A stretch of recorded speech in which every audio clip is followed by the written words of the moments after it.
We ask the questions. What is needed in the world?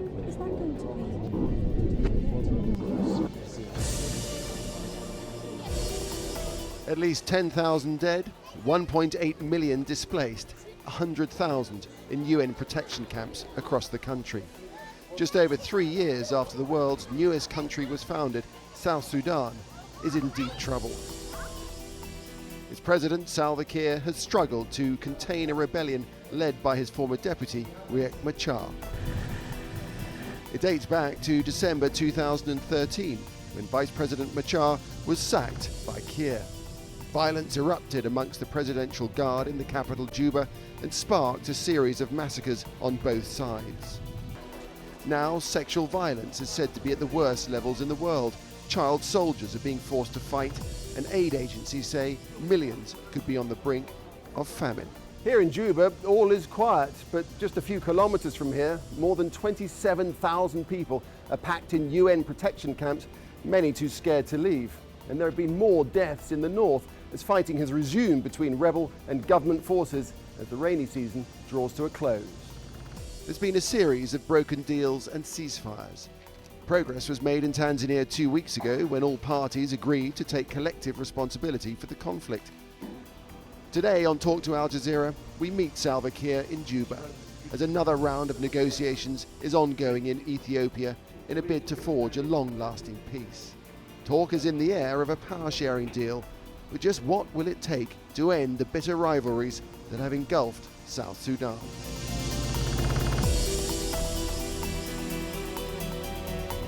Mr. President, thank you for talking to Al Jazeera.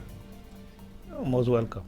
As if things aren't bad enough in South Sudan, there are now dire warnings of looming catastrophe across the country unless peace comes. Aid agencies are saying that there's a famine on the doorstep that could affect millions. Do you acknowledge that the lives of your people, of untold numbers of your people, are at risk unless there is peace? We don't dismiss that there is a problem in South Sudan, except that some people put it in a very alarming situation. But it cannot really be famine, because we have 10 states in South Sudan. 3 states were seriously affected by the violence that erupted in December. And so these 3 states are where there is a problem. Right, well that's going to affect a lot of people nevertheless. We spoke to UNICEF this very morning and they said the lives of 50,000 children could be at risk. Well, it cannot be what really that people say.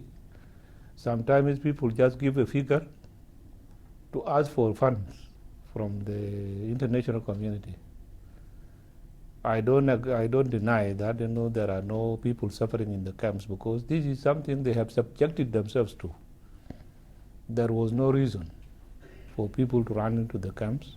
Well, they were fleeing from conflict. Well, many people are still staying. They did not run away. They are safe. They did not die, and they are there. They ran for their own safety there. There's 27,000 still in the camps around Juba, and they're too scared to come out. This is one group from the categories that ran to the UN camp. This is a group, the people who fought physically, who were involved in the conflict. When they saw that, they were defeated, they ran to the UN for protection. I have been asking for their guns, but the guns have not been given back to me up to now. This is one group. When you talk to them to come out, they will not accept to come out. At the same time, they are agitating the rest of the other categories, pumping into them fear that if they come out, they will be slaughtered. Nevertheless, this whole situation is engendered from the conflict that's going on, and peace is what is required in this country, isn't it? You acknowledge that peace is required in this country. It is there. We need peace. We need peace, and we have been searching for peace. And since the conflict started on the 15th in the night of December, the following morning on the 16th, I announced that we want this problem to be resolved through peaceful means. That means I was not interested in fighting. But there have been countless ceasefires and they've all failed. Well, And then both sides are to blame. no, unless you are not honest. But if you can keep justice, give a devil its right. We never violated the ceasefire. The rebels have been the ones violating. Now, as we are talking with you here, there is fighting in Bentiu. So when you talk about when you were in Arusha and you and Riek Machar shook hands for the cameras last week, just gone, and you both said that you both accepted responsibility for what happened and what is happening. What did you mean by that? On my side, the differences or the conflict started in the party, in the SPLM, the ruling party. These were actually the differences emerged, where there were interested groups from among the SPLM leadership.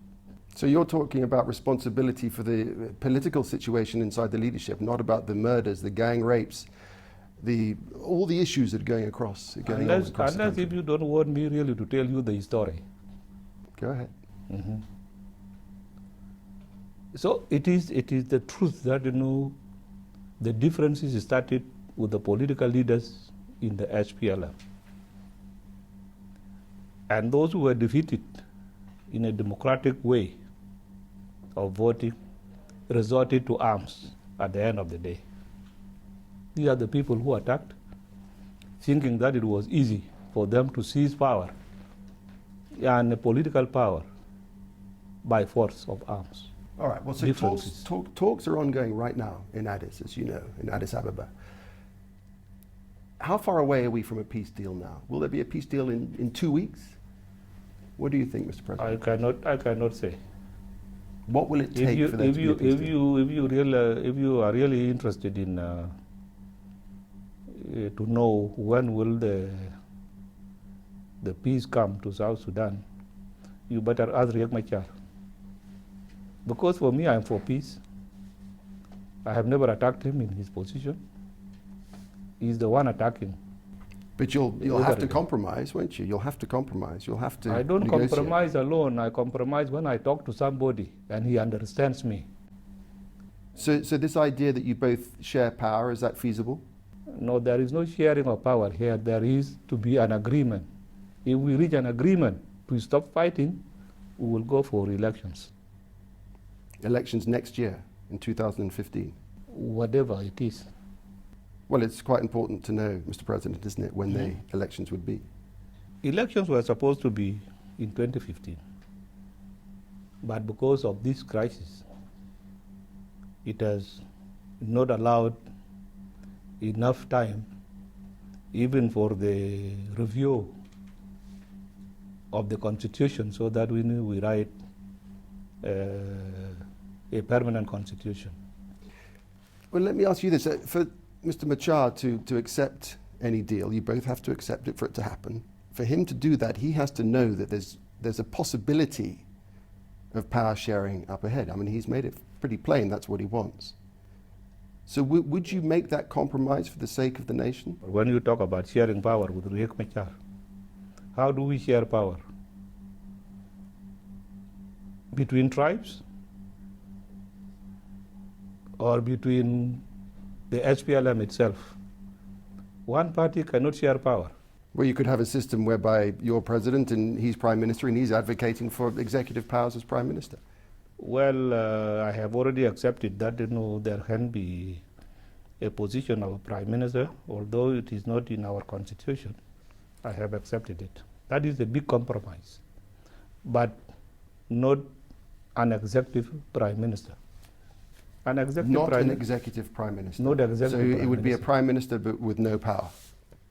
Just the prime minister. They wanted the prime minister.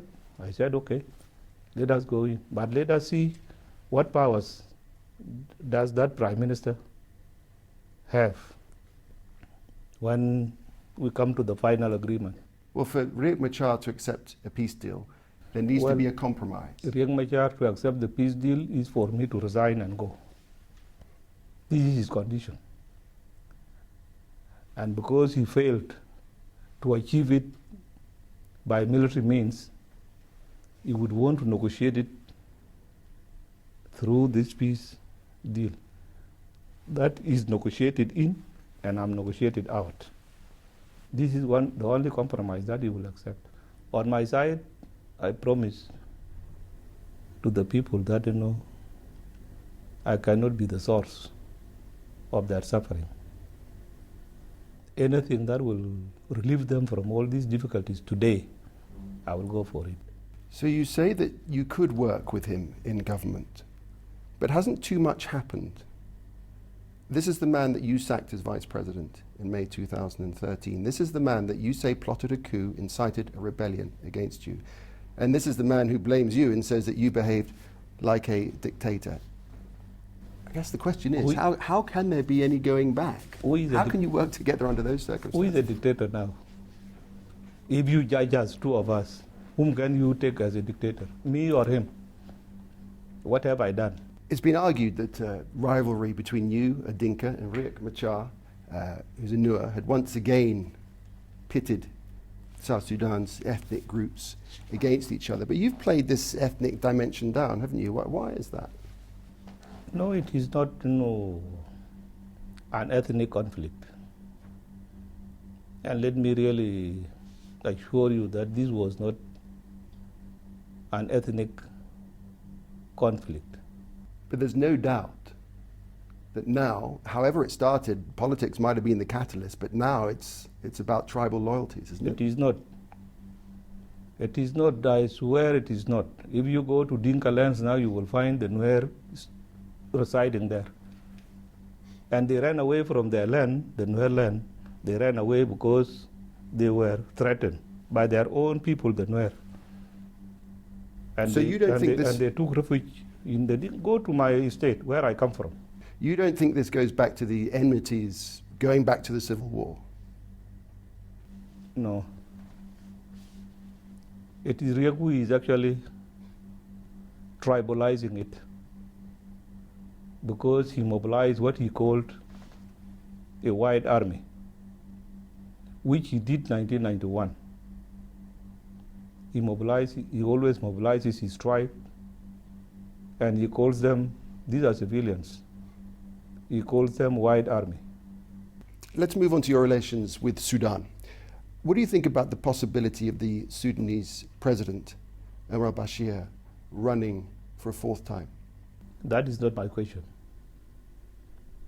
Bashir is the president of Sudan. I'm not his deputy any longer. We talked to Ali Kati, Sudan's foreign minister, just a few weeks ago. And he said that what united you, Salva Kiir, and Riek Machar, the rebel leader, was the fight against Bashir. And he said, I quote, "We knew they were not ready for independence." This is just a few weeks ago. And he was right, wasn't he, given what's happened? He was not right.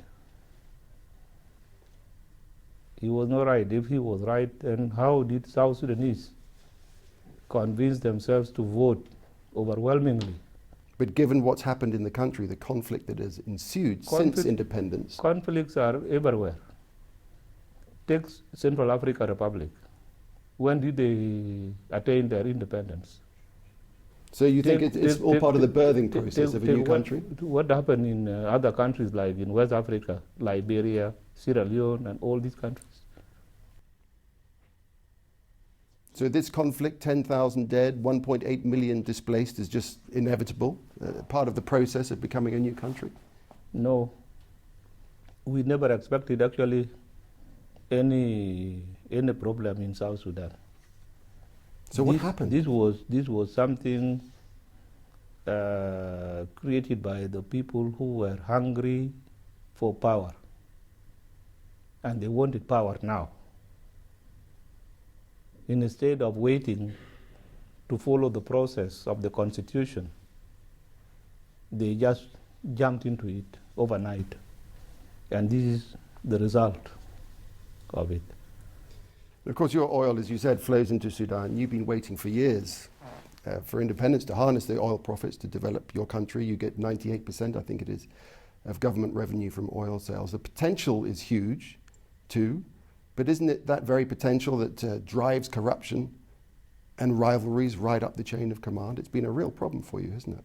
That, of course, is in every country. Corruption is not only had in South Sudan. But we're talking right now about South Sudan. Even in America, in UK, in all these developed countries, corruption is there. But that doesn't make it right here. Well, they can talk by themselves. Here in South Sudan, as a new nation, yes, there can be people, because people fought for over 20 years. But South Sudanese have been in a struggle for more than 50 years. There are people who might have sharpened their appetites that now if we have become independent, they must grab something very quickly so that they enrich themselves. Yes, temptations for corruption are so many. But millions and millions ways. And millions of dollars have been lost. So what are you going to do to stop that flow of money going into people's pockets when it should be going to the people for roads, for hospitals, for schools? The problem is now how to stop war first. I'm actually not condoning what is called corruption. And even these people who staged the coup, they staged the coup because they knew I was actually hunting them for corruption charges. But to stop that thing, they have to make a coup so that they can defend themselves with the power. Corruption is not a friend to anybody.